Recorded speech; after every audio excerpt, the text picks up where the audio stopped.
দীর্ঘ প্রায় 17 ঘন্টার ক্লান্তিকর যাত্রা। সেই যাত্রার শেষ গন্তব্য বসুন্ধরাস্থ এভারকেয়ার হাসপাতাল। মমতাময়ী মাকে দেখার তীব্র আকাঙ্ক্ষার এই ছুটে চলা ডাক্তার জুবাইদা রহমানের। দীর্ঘ রাজনৈতিক জীবন ও সংগ্রামের পর এবার নিজের জীবনের সঙ্গেই লড়ছেন বাংলাদেশের সাবেক 3 বারের প্রধানমন্ত্রী বেগম খালেদা জিয়া। টানা 13 দিন ধরে রাজধানীর এভারকেয়ার হাসপাতালে সংকটময় অবস্থায় সিসিইউতে নিবিড় পর্যবেক্ষণে রয়েছেন তিনি।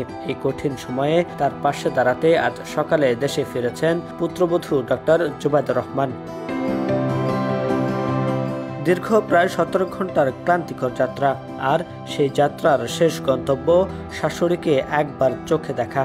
সকাল 11:53 এভারকেয়ার হাসপাতালে প্রবেশ করেন ডাক্তার জুবাইদা রহমান। বিমানবন্দর থেকে খিলক্ষেত কুড়িল হয়ে 300 ফিট, সব পথ যেন আজ উৎকণ্ঠায় পার করেছে। টানা তৃতীয়বার অর্জন করেছে দেশের সেরা সুপার ব্র্যান্ড স্বীকৃতি বসুন্ধরা টিস্যু। বেগম খালেদা জিয়াকে গত 23 নভেম্বর হাসপাতালে ভর্তি করা হয়। শারীরিক সংক্রমণ দেখা দেওয়ায় দ্রুত তাকে সিসিইউতে স্থানান্তর করা হয়। দূরদেশে থাকা পরিবারের সদস্যদের চোখে তখন দুশ্চিন্তা, অপেক্ষা আর নীরব প্রার্থনাই ছিল একমাত্র উপায়।